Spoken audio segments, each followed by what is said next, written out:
Hello and a warm welcome to everybody. We would like to wish everyone a good morning, a good afternoon, or a good evening, depending on where you are in the world today. My name is Jamie, and I'm one of the co-founders of Safeopedia. Safeopedia's mission is to support the EH&S professionals, operational folks, and any safety-minded individuals with free safety information, tools, and education. I'd like to extend a huge thank you to those dedicated professionals for the great work they do on a daily basis. Today, we're very proud to present Worker Heat Stress and Dehydration. Are you prepared? This Safeopedia webinar has been made possible by Squincher, a preferred manufacturer member of Safety Network. Safety Network demands excellence, so demand Safety Network. It is now my great pleasure to introduce you to today's presenter and my good friend, Bubba Wolford. Bubba received his Master of Science in Exercise Physiology from Mississippi State University in 1991. He joined Squincher in 2009, now serving as Director of Business Development, where he spearheads promoting the importance of proper hydration, health, and safety within the industrial workplace community. I now invite you to sit back, relax, and enjoy the presentation. With that, Bubba, please take it away. Thanks, Jamie, and thanks to everyone for taking time out of your busy schedule to spend with us today to talk about what's one of the most misunderstood challenges that we all have as safety professionals in the workplace today, and that's dehydration. Squincher has been working on a hydration safety platform for almost 10 years now, gathering data, factual data, to understand physiologically what is happening to the worker when heat stress, the hazard, which we call the heat or cold, is introduced in the workplace. You're not going to get, I want to preface today, you're not going to get my opinions. You're not going to get a sales pitch on Squincher. One thing fundamentally that we have insisted on is that we do not mix selling with education. We go through distribution, safety distribution, to sell our products. Or the Squincher team, we're more of a consultant for you to help you understand what's happening to your employees. We've been at this for 44 years now. We're owned by Kent Precision Food Groups, but our facility, corporate offices and manufacturing facility is located in Columbus, Mississippi, Northeast Mississippi. We produce about 95% of our products right here that services all the U.S. And many parts of the world. If you look at the history of electrolyte manufacturers, beverage companies, we all know that the Gatorade started this back in 1965. They went to the retail market in about 66 with Stokely Van Camp, and since now they're owned by PepsiCo, and they are the leader in the world today as far as providing electrolytes. Squincher came along in about 1975, and in the early 1980s, we pivoted to meet the need of the industrial safety professionals in terms of the way, and that shaped the way that we approached product development and then program development, being our Hydration 365 platform. So we are catering to a different audience. About average 40-year-old worker is the age in the industrial sector. Your true sports drink companies, your Gatorade, your Powerades, the ones you see on the right over here, typically are catering more to a younger 18 to say 26-year-old athlete. So it's a different demographic. It's not good, bad, indifferent. It's a different focus in what we're doing. as you can see, after Powerade jumped in, which is Coke, the floodgates pretty much opened up thereafter. So the need for electrolyte replacement, where 20 years ago you might have an argument with that, there's not much argument this day and time that there is a need to replace electrolytes once you've lost those minerals through sweat. We're going to talk about that as we go through. I would like to ask everyone to, as safety professionals, to look at what we're talking about in terms of a PPE item. We like to look at it as internal PPE, which really has not been thought of in the past. So let's really position this as a safety discussion and not just a sports drink. And with that, because we are positioning this as PPE, and we're looking at our particular demographic that is an older demographic than a high school or college athlete, because one size fit all. And as everybody knows, in the past 10 years, you've really seen, the PPE industry has moved heavily toward fit testing and making sure that if earplugs, for example, not everybody's ear is the same size. You got a man and a woman, it's going to differ. You got large individuals versus smaller individuals. So if the PPE is not properly fitted, it's not going to protect the worker the way that it should. The question that I get a lot of times, why are there not OSHA federal regulations, like we have with, in terms of slip and falls and fall protection, those kind of things. Over 4 feet on a ladder, you have to have a harness and those kind of things. And there are not. There is not a federal mandate on even just hydration when it comes to water. However, Cal OSHA some years ago did adopt a state regulation around what a company has to do in terms of providing fresh drinking water. Also, Washington State has adopted something very similar to that. But again, no federal regulations. But what OSHA looks at and provides for all of us are recommendations. And if you look at this OSHA card on the right, that is free. You can order these. They're nice cards. They're laminated. It's a double-sided card that you can provide in a training situation. And it's good basic information.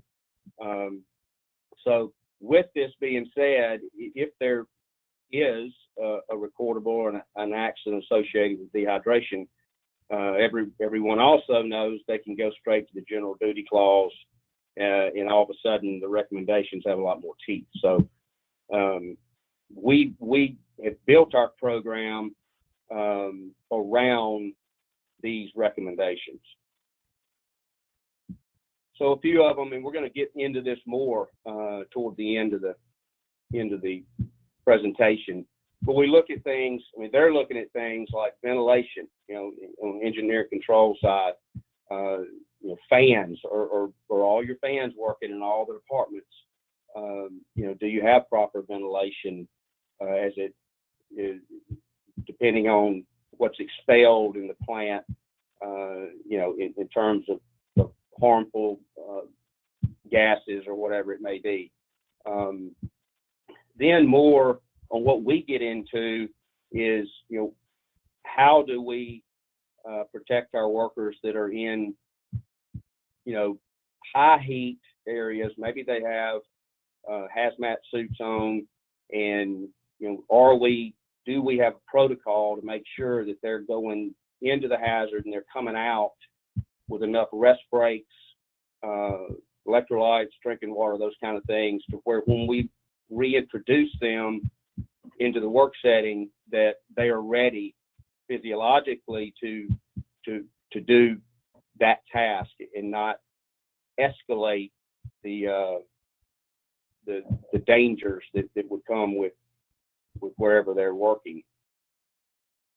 And the most important thing, I mean, and again, we all know products are great, PPE products of all type, but without the proper training to educate the workforce on how to properly use this tool, whatever it may be, is really paramount. To have a really world-class program, training has to be part of that.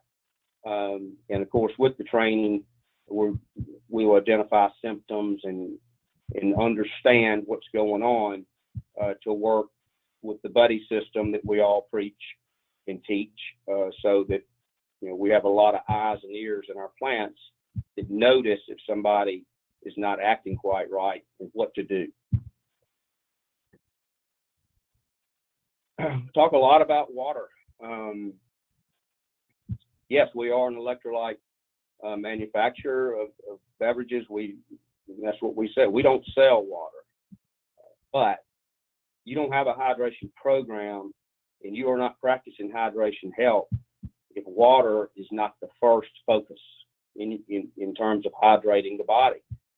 60 to 65% of the human body is made up of water. There are lots of studies going on right now, particularly associated with bladder cancer, that's looking at chronically dehydrated individuals that have bladder cancer. Could it be because they're not hydrated properly and they're not flushing the toxins from the particular organ? It might even be liver. So we're finding out, and we will find out more. The Mayo Clinic, for example, does some of these studies, and that is who we lean on. With some of the statistics, some of the things I'm going to talk about today will be cited from the Mayo Clinic.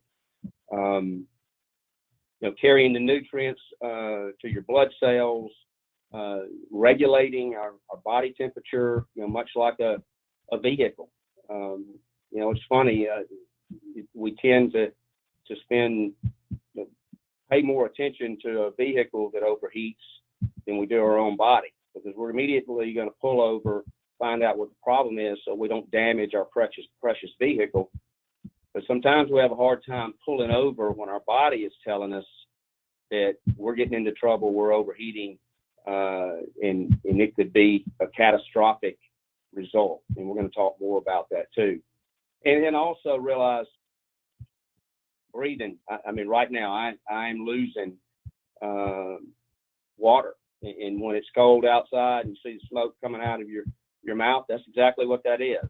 That's good old H2O. Simply going to the bathroom. At night, when you wake up, some of you may find that you sweated during the night. Most people do, whether you realize it or not. It may dry up by the time that you wake up. But we are constantly just living and existing, expelling water. And it's so important that we put that water back into our systems. We have the challenge of drinking good fresh water every day becomes harder and harder because of the multi-billion-dollar beverage industry is constantly advertising products that may not be the most healthiest for us to drink. They may be high, our energy drinks, for example, high in sugar, high in caffeine. As we move on, we're going to talk about diuretics, for example, and how that does not help us when we're trying to hydrate properly to be able to work in high temperatures. So the Mayo Clinic recommends 12 cups of water a day for a man, 9 cups of water for a female, and that's sitting in an office. It's temperature controlled.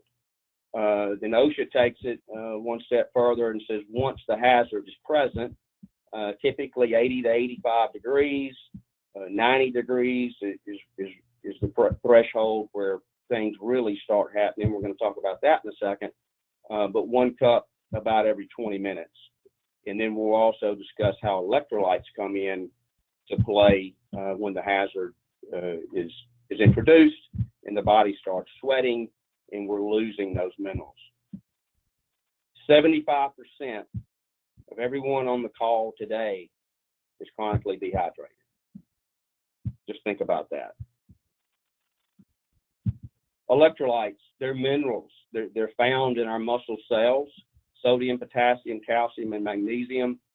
This is what keeps us balanced in terms of the control of our body. When we're out of balance, these minerals, which again are housed in the muscle cells, will not fire properly, and you'll have the result of a cramp.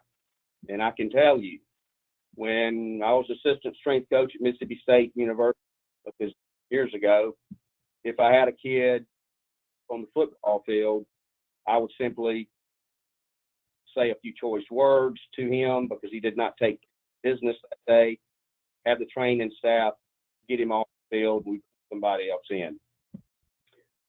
Unfortunately, it's not that easy in our setting. If I have somebody here at Squincher and they're dehydrated, they have a symptom that one of the symptoms is dizziness, also severe leg cramps.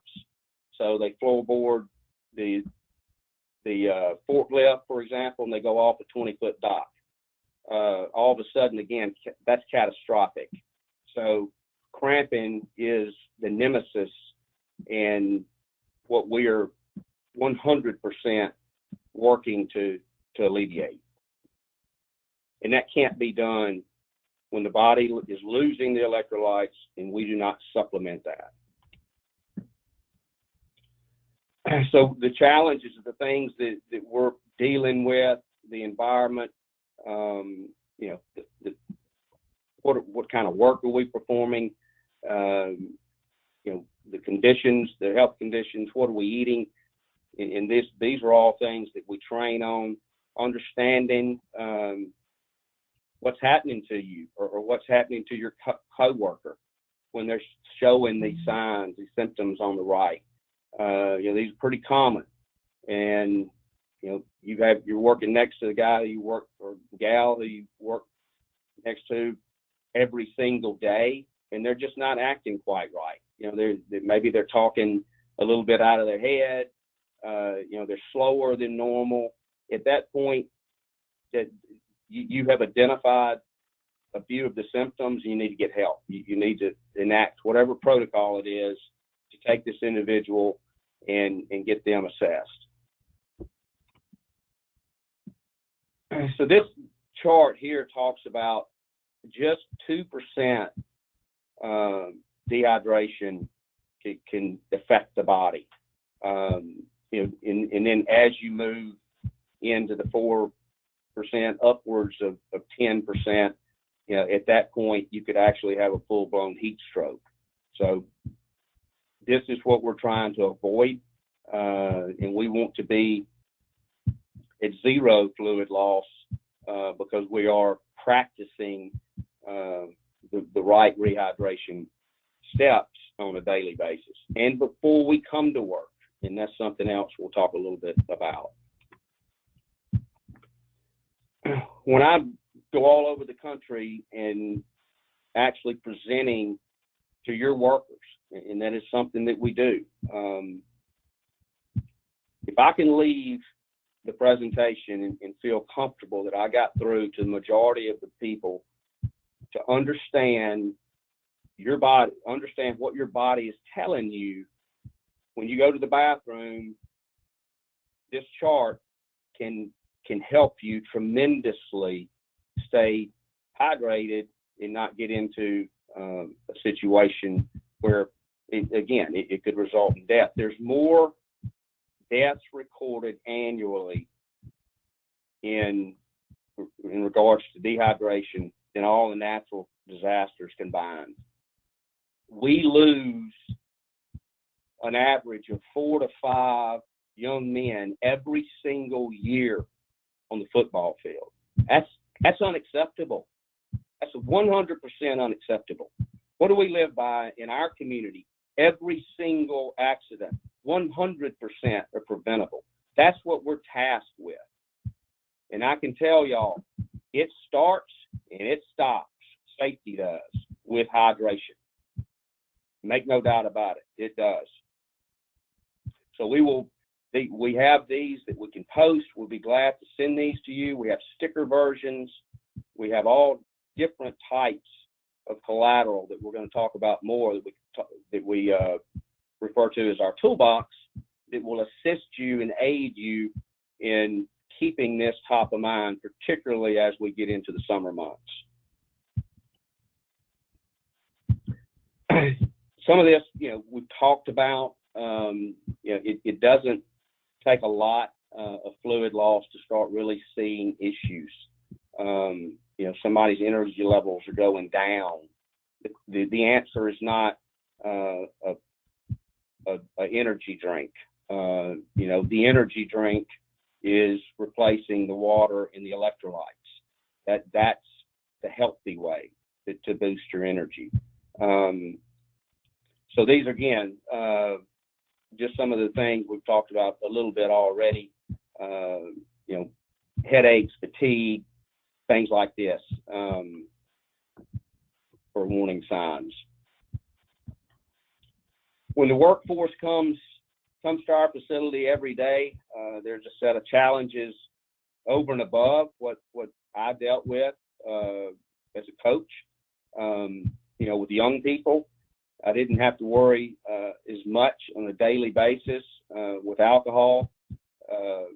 Back in the day, I wasn't worried as much about the other diuretics like caffeine, but all of that is so prevalent now.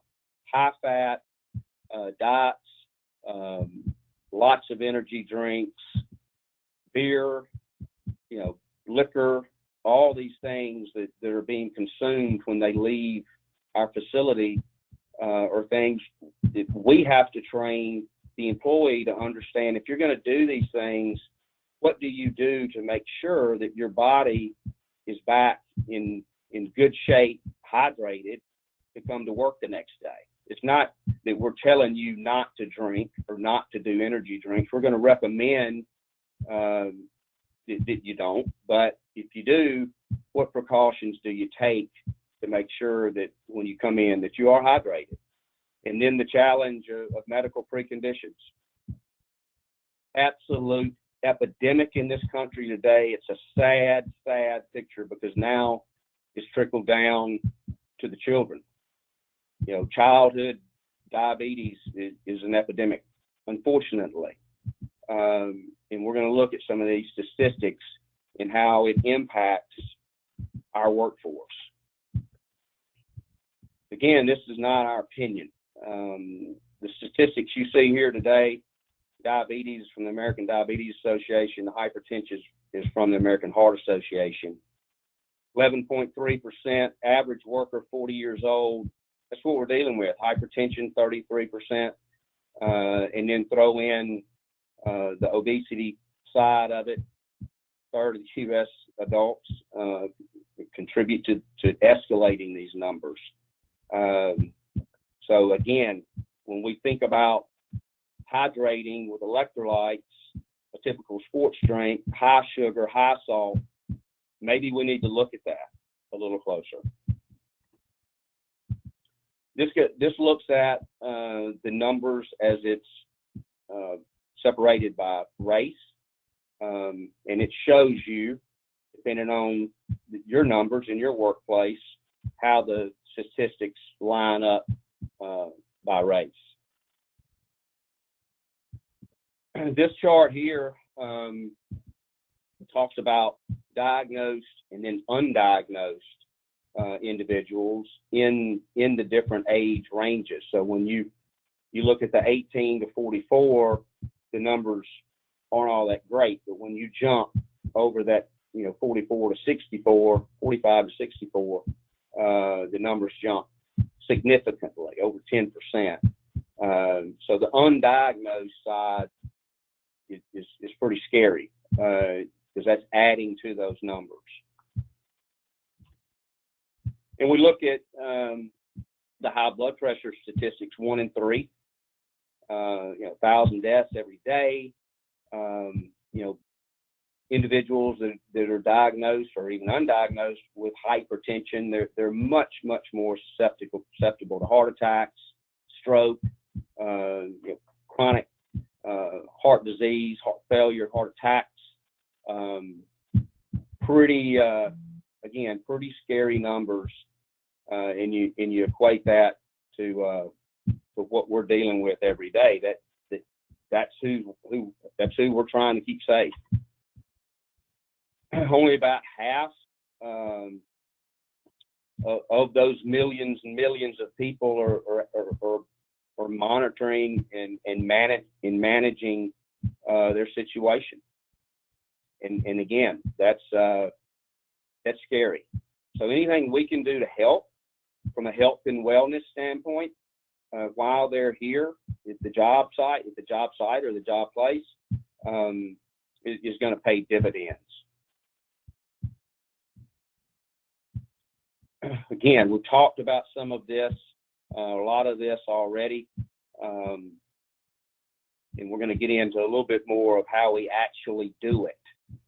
So having a plan, having an action plan on how to prevent accidents associated with dehydration in the workplace is what we at Squincher are committed to helping you with. And that's what I really want to get across today is we're here 100 strong, coast to coast, also Canada, Mexico, Australia, and expanding all over the world as we speak.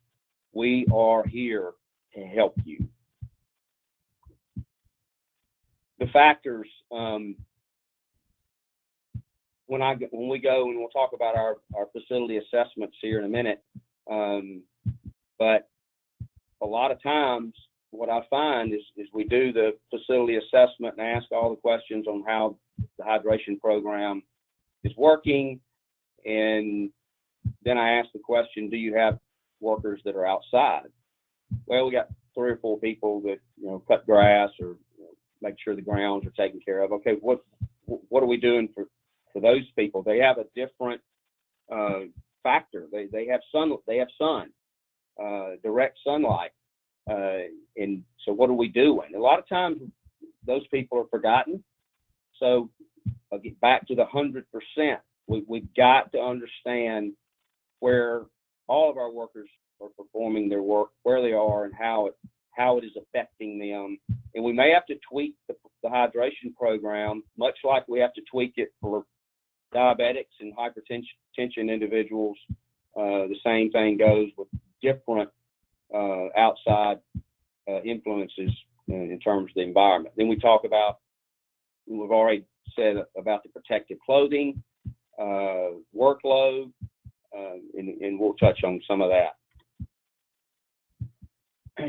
What's happening physiologically to the body when we start moving into the onset symptoms of possible heat stroke, heat stress, low blood pressure, hypotension is something that starts occurring.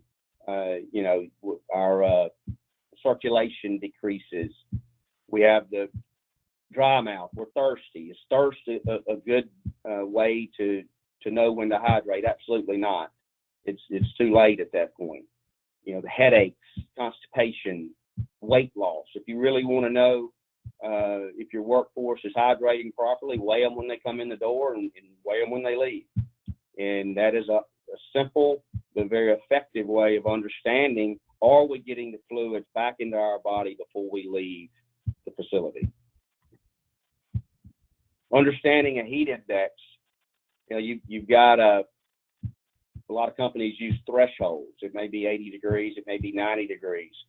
So let's say that we have a 90-degree threshold before we're going to provide electrolyte products, for example. So you go to the top where it says air temperature and look at the 90-degree mark, which is our threshold, and then go down. You're in Mississippi, so 60 degrees, 60% humidity in the left-hand column can be pretty common coming up on the June and July months. And you go across and match them. We're at 106 degrees, folks. Over 100 degrees, new ball game. That is catastrophic conditions. So that's what it feels like. That's what the individual is actually dealing with. So very, very important that we understand this first so that we can teach this to our employees and understand what the real temperature is when we use our heat index. And we do have posters, again, as collateral that we can provide to you, absolutely no charge, to put up and to keep people aware of understanding the heat index. Again, 90 degrees, it all starts, pretty rapidly, and that is the heat index temperature. As you can see, things just escalate as the temperature goes up. Some of the things, again, we've already talked about the OSHA recommendations. This is what we're going to build, or it's what we have built our assessment off of. So it's a two-part survey or assessment, very similar to a glove survey, which we go to department. And again, to use that example, you may have a department that has sharp objects where they need high-level cut-resistant gloves. You may have another department that does not. So that we built our assessment very much the same way. You might have one part of the facility that stays hotter year-round simply because the equipment is putting off a lot more heat. So that department may be treated differently from another department. They again, the PPE clothing that they're using. So it's not a one-size-fits-all in the facility. We've got to look at it plant to plant. So after we ask the questions, we have a questionnaire, if you will, that we'll go through that talks about, what are your issues, what are your goals with the program, and then we'll go out and walk the facility, department to department, and discuss and understand how the total program needs to be constructed to protect everybody, depending on what department, what different aspects they're dealing with.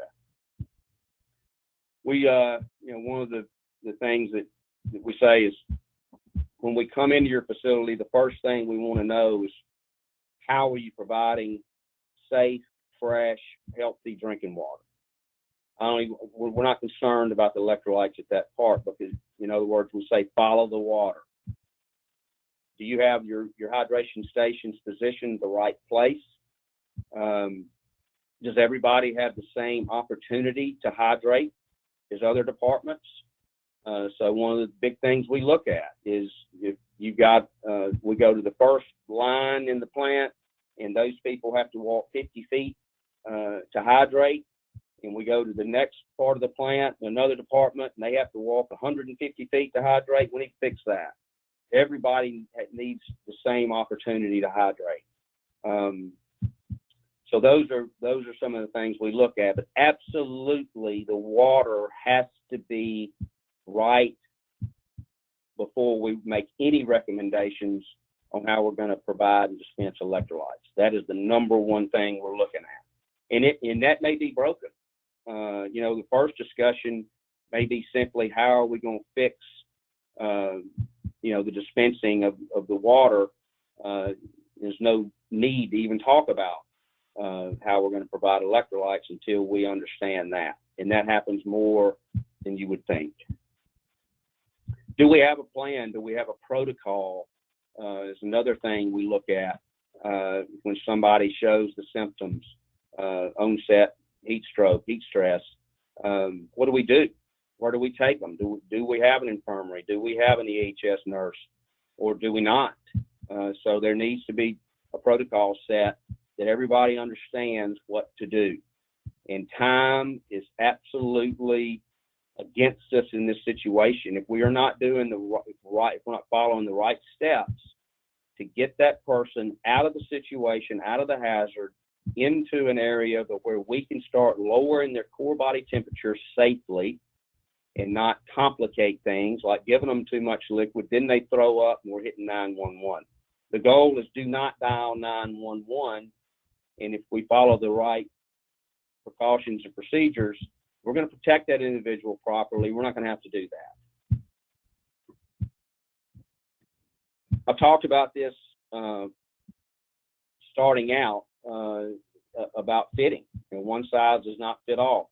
If you look at the formula on the left, that was the original 1975 formula that we came out with. On the far right is the Squincher Zero, the zero sugar product, which is our number one formula right now. And the reason for that is it makes a lot of sense when we have a workforce that's 40 to 50%, depending on where you are in the country, suffering from two of the top medical preconditions in the country that are sensitive to salt and sugar, hypertension, diabetes. So this is a lot of plants choose to take the sugar out. All of these products are 50% less sugar than some of the other sports drinks that you have out there. So we can lower the sugar and we can lower the salt and eliminate the sugar if we feel like that will best protect the workers. If we have workers that are doing high energy tasks, like let's just say I got a 25-year-old guy in the oil field, the Permian Basin, and he's on an oil rig. I'm going to probably, if he doesn't have diabetes and he's not suffering from hypertension, he's pretty healthy, I'm probably going to want to get as much of the high sugar product in him as I can, because that's a different situation. So understanding who the worker is, what the situation they're in, the tasks that they're performing, all goes in to make sure that we're providing the best products and the best programs, and that's what we refer to as our custom fitting. This is this toolbox that I alluded to earlier. We've got two places where you can go to get this information. Obviously, our website will have all of this, and also Safeopedia. The platform we're using today has been absolutely wonderful, game changer for us to be able to get the information out in a very easy way, and they have helped us, partnered with us on taking the program to the next level, and that means our white papers that we continue to expound on, and building a white paper library. That was one of our goals. That's not easy to do. They have helped us do that. The educational flyers that we provide you, the heat stress awareness poster. You can see that kind of in the middle. It's the biggest one. That's about a 2 foot by 3 foot laminated poster. It has the heat index for the day, dry erase, that you can post the hazard, and it has the week below that. All of the things that we'll train on are highlighted on this poster. Turn it around for those of you that have situations of cold stress, and it can be relevant for that as well. So very good tool, along with all of the other collateral that we have. Videos, as I said, over 100 people on the street. We can come to you. I'm going to Wisconsin next week to national, global companies, and I'm spending time the entire week doing facility assessments, and heat stress training. That's my whole week. So again, that is the value that we can bring, is to getting our hands dirty, assessing the situation, and together deciding what's the best practice going forward. And with that, again, I want to thank everybody for their time, but let's please hang on with us. I'm going to shoot it back to Jamie, and I would love to answer some of your questions and concerns. So thank you. Great. Thank you, Bubba. Yeah, really, really interesting, really critical. And yeah, let's jump right into the Q&A. Thank you for putting all that together. We've got quite a few questions. So just a reminder, if you want to get your questions in, and I just see them, everyone waited to the end here, but there's tons flowing in. So thanks everybody for your good questions. Let's start it off with Brian. Brian asks, what's a good way to determine if my employees are getting properly hydrated? Again, there's two ways. For them to monitor themselves is the urine chart. If they're clear when they urinate, then they're properly hydrated. And that's the goal, is continue to hydrate with the guidelines that we've talked about. And that's how they can monitor it themselves. And I also mentioned for you to do it, for the safety team to do it, you can weigh them when they come in, and then you can weigh them when they leave. And you can do a cross section. You can do it by department. It can be pretty quick, pretty easy. But when you have your body weight fluctuating in a matter of hours, that is fluid. And again, that is a pretty accurate, easy way to see if people are replacing the water, the electrolytes during the deal. Great, thank you, Bubba. Let's see here. Jahan Zaib has a question. He says, in Asia, we used glucose mixed drinks instead of electrolyte or energy drinks. Are they useful also?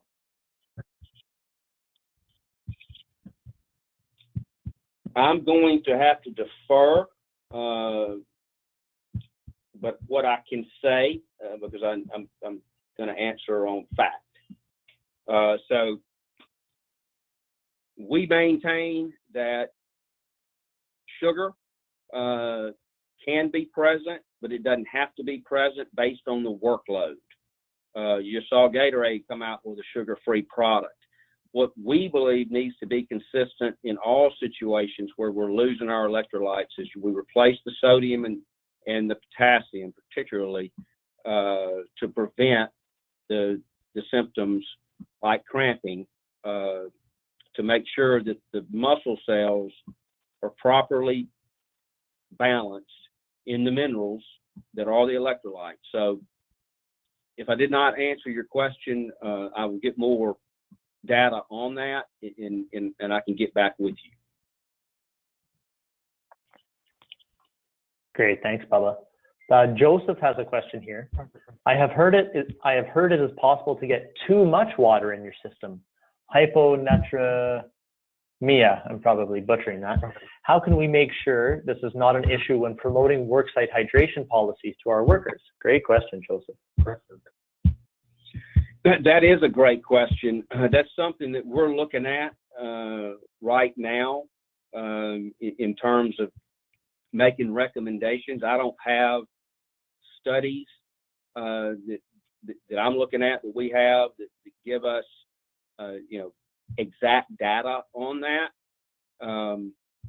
What I can tell you is typically we are not dealing with people overhydrating as much as we're dealing with people underhydrating. So if you look at the guidelines the Mayo Clinic has set, which is 12 cups for a man, and then 9 cups for a female, and then OSHA recommends every 20 minutes replacing 8 ounces. You use the guidelines that we already have. I think that in itself will help prevent overhydration. But that's definitely also a problem and something that we're looking at, should have more information on. Great, thank you, Bubba. Actually, we've got a few questions here. Nate and Scott have the same question. How do I get my hands on, Scott's calling it the Squincher Toolkit, and Nate's calling it stickers and posters. How do I get these?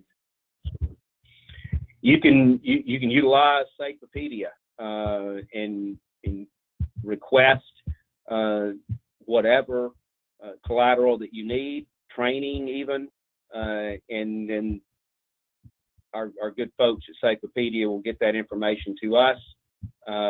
You can also, you've got my information right here, so feel free to call me, feel free to email me. I'm here to help you in any way I can. So whatever's easier for you, go through Safeopedia, or simply go straight to me, and we'll make sure that you're covered. I like that. That's service. Phone Bubba direct. That's great. Let's see here. Michelle has a question. Is it possible, or how do you determine heat index indoors? That's a great question. And if you look at how the temperatures that we get, and the way that the index is constructed, it actually is done in the shade, without direct sunlight, without winds. I mean, you take into effect it's 100 degrees, and you're in Arizona, and the wind's blowing at 25, 30 miles an hour, and you have that heat hitting your body. All of those things are not measured in the heat index. So to get the right air temperature reading, you would need to do that with a wet bulb thermometer or some type of measuring device. And then once you get the right air temperature reading, your index will be correct after that. Now, if you're outside, then there's also protocols and measures on how to equate sunlight, direct sunlight heat, which can change or affect the temperature on the index, as much as 10 degrees. So, great question, and we talk about that in our assessments, and we want to measure department by department, on a daily basis, what the actual temperature is that we're dealing with, and then we can accurately calculate what the index is. So again, great question. Yeah, great question indeed. Let's see here. Renee has a question. Renee says, more of a comment, mental health is becoming more and more prevalent these days. Shouldn't dehydration get the same kind of attention? Not sure if that's a question or a comment, but I mean, me personally, I would agree. Perhaps dehydration is one cause of injuries and mental health issues. If you're not properly dehydrated, your body definitely isn't functioning properly. Bubba, do you want to talk a little bit about that? Just the attention that it doesn't get, the dehydration. Exactly. And I'll give you a great example of a population that is suffering greatly, and it's the elderly. If you look at dehydration, actually I saw a quote in doing some research on long-term care some years ago, and the quote said that dehydration in long-term care facilities in the U.S. is equal or not greater than dehydration in third world countries. That right there that shook me. And the statistic that I read earlier, 75% of the U.S. population is chronically dehydrated. No, there's not enough attention going, and that's why we're doing what we're doing. This is an epidemic. There's no question, and it is affecting us every single day. And you're going to see studies coming, I predict, just like I talked about bladder cancer, for example. I have a friend, a very close friend, that was diagnosed with bladder cancer a year ago, and the doctor had speculated he feels the reason he had bladder cancer, because he wasn't a smoker, that was the number one cause for bladder cancer, that he was been chronically dehydrated his whole life, and he was not flushing the toxins. So absolutely, got to be more attention and more information, and you're going to see coming, and we're trying to do our part. So thank you. Thank you, Bubba. Let's see here. Ken is asking, is dehydration even checked when an incident happens? Great question. Could you repeat that, please? Yeah, Ken is asking, is dehydration even checked when an incident happens? So let's say there's a slip, trip, or fall, perhaps. Do they even check for dehydration? You know, most of the time they don't. There was a situation about 10 years ago, the major airline that had an incident where an individual dropped a wrench from a set of scaffolding that was over a large airplane, and the wrench ended up penetrating the hard hat of a coworker and caused a death. When they came in and did the investigation, it was deemed if the worker had a lanyard and the tool was properly tied off, then the accident would have never happened. The company itself went a step further and determined in their own investigation that this person was severely dehydrated, suffered a cramp, and that was why he lost it. Yeah, if he'd have had his lanyard on, he would have gotten it. This is a great question, because this is not explored enough, and it's not looked into enough. A lot of slip, trip, and falls, I would guesstimate, know that are happening out there because of the obvious symptoms. Somebody's dizzy walking through a plant and they trip. So great question. And again, those are the things that you can prevent if they're hydrated. That's why I say safety starts and stops whether you're hydrated or not.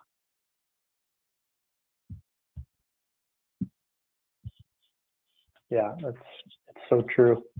All right, Rocky has a really interesting question. How do you feel in regards to, well, there's too many questions coming in, sorry. How do you feel in regards to providing fruit along with proper fluids to hydrate workers? Does fruit contain too much sugar, or is it okay? Thanks, Rocky. I think providing fruit as a supplement to the electrolytes can be beneficial. The individuals have to know if they're diabetic or pre-diabetic how much sugar they can have. But I think providing that as an option, not as a primary hydration product or tool, but as an option, can be beneficial in terms of getting the sugars and even getting some water. As long as they're providing a primary source of electrolytes, this can be a secondary portion to the program, just giving them another way to ingest healthy things like fruit. And I have a lot of customers and clients that do actually that, whether they're steel mills or paper mills. I'm thinking of right now 3 customers that are within 3 miles of where I'm sitting. We talked about it yesterday, about providing fruit, which kind of fruits to provide. So can definitely be a good addition and option, but I would not make that your primary product. Great, thanks, Bubba. and maybe along the same lines, does Squincher offer any products that include natural energizers, vitamin B12, etc.?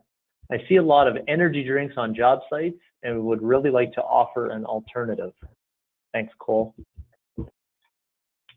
We do not. In the past, we did introduce an energy shot that was caffeinated. It is a little bit of a contradiction in what we're doing because caffeine's a diuretic. We have changed direction in that we're not providing or producing products that have any diuretics, and particularly caffeine.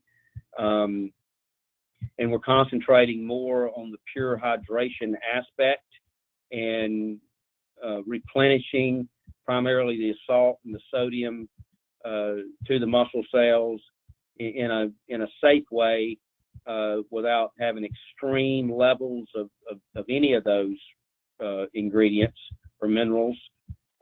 So we're staying pure to what we do and what we do best, and that's strictly electrolytes and not as much vitamins or diuretics like a caffeine.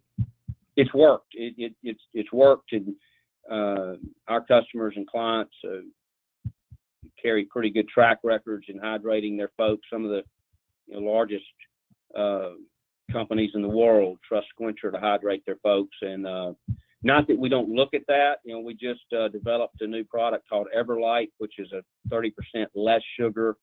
We're tending to focus more on health than we are using diuretics or things like that.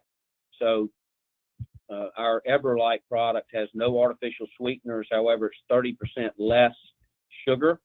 It is a cane sugar, not a high fructose corn syrup. We also have no dyes in this product, so the product will pour up clear. Essentially, it's as healthy as we could make it, and still taste good and provide the proper amount of electrolytes and still, again, be as healthy as we can make it. So that's what we're focused on, is really doing the R&D and the research to provide the safest, healthiest products we can. Hi, are Squincher products available in the Czech Republic or Central Europe? Thank you. That's Christina. At this time, they are not. But again, would love to hear from you and talk about your needs and the things that are going on in that part of the world, because we're looking at expanding every day. And might be some ways that we can help you. So we're open to listening and understanding and learning about what's going on in the Czech Republic. All right, thanks, Bubba. Looks like we've got about 1 minute left till the top of the hour, so we'll see if we can get a couple, maybe 2 more questions in. If we don't get to your question, definitely we will reach back out. We'll work with Bubba and the team over at Squincher to answer your questions and send you the responses. So Smart is asking, what should be the normal water temperature that someone with heat stress be given at the first moment? Oh, interesting question. That's a great question, and I can't answer that question. I will look for an answer, but I do not know. Physiologically speaking, I do not know the answer to that question. But great question, and I will do my best to try to find an answer for that. But thank you, really good question. What I can say about that is when the fluid is refrigerated, is 40 degrees or whatever that may be, there is a cooling aspect to the core when that happens. And we can even take it a step further with our popsicle. We manufacture an electrolyte popsicle. So if we have somebody that's showing some onset symptoms, one of the first things a lot of companies do is they'll give them a popsicle, so they're not as we know, physiologically, the gastric system does start restricting eliminating water to protect the organs in the brain. We do know that happens. And because of that, if you try to drink too much liquid, whatever it is, water or squincher or whatever, you could potentially throw up. At that point, we're dialing 911 in a lot of cases because we've lost the battle. We're losing even more fluid. So by introducing ice, a popsicle, it's about a 3-ounce serving, and it takes 4 to 5 minutes to consume it. So you're getting that trickle down approach of a cold liquid once it's melted in your mouth, and that gradually reduces your core body temperature and gets down closer to that 98.6, which will make sure that we're not in danger. That I do know that. But in terms of, does it need to be warm water, cool water, cold water? It's something, again, that we don't have an answer for, and I will try to find an answer for that. Really appreciate that. Thank you, Bubba. All right, so we'll finish up with this last question from Michelle. Michelle asks, this is really interesting. Do you know, or can you recommend, or what do you recommend for areas where water is not permitted because of biohazards that are present? Interesting. Wow. Water is not permitted. So my first question would be, so what are we drinking? What is provided? And I would assume that it's going to be ready to drink items, but why you could not have a bottled water in that situation, I don't know, but would love to learn more about that. I've never had that question before. So again, I would like to extend that conversation and understand the challenges and what's really happening there. So I would like to further discuss it and learn about it, and hopefully come up with a solution. Yeah, I just asked if Michelle was still on the line. If not, Michelle, if you're still out there, and you just want to email Bubba directly with that question, he can help find the answer. So absolutely. All right, we're a few minutes over the hour. I really appreciate everybody hanging on. We know you've probably got to get back to your really busy work day, so we very much appreciate it. Bubba, any last words for the audience? Again, the hazard is here. Particularly in the southeast, southwest, the temperatures are over 80, 85 degrees today. Heat indexes are up there because humidity. Had a lot of rain in these regions. So just be prepared to consider some of the things we've talked about today. Make sure your program is buttoned up. And you're building those programs around those OSHA recommendations, doing the continued training. And again, we're here to help you in any way we can to do that. I'd also like to close by saying thank you, Jamie, and your team, all the work you've done. Mike Dalton here at Squincher with all the work he's done. Thanks Squincher and Kent Corporation for allowing us to pursue, this platform, the Hydration 365 platform, to drive this much needed crusade on getting the message out about dehydration, and then also would like to thank Safety Network as well for being a great partner and helping us on many different platforms on bringing the message and the information to all the workers out there. So thank you so much. Thank you, Bubba. Really appreciate you making the time to deliver the presentation today. You mentioned Mike Dalton. You're out there, Mike. We know you're working hard to make sure all this comes together. Safety Network, again, great partner. Squinter and Kent, thank you guys so much for allowing this to happen. Most importantly, the audience.